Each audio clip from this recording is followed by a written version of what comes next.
this low. You come over and we start a fight. Never know who's wrong or right. Feel nothing when you go.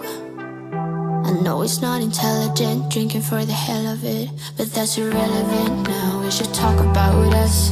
How come we're holding on? Cause really I don't see the benefits now. And you've broken my trust, so I just wonder, why do I fall back to you? Really nothing I can do about it. Why do I fall back to you? It's like you're a drug to me, I can't quit.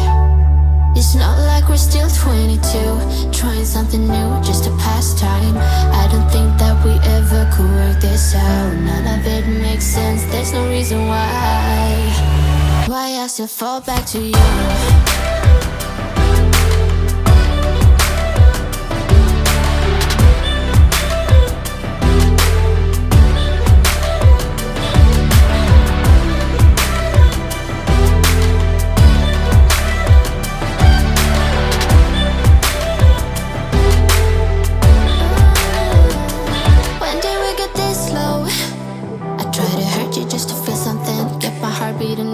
I should probably let you go. I know I can be cynical, make everything difficult, but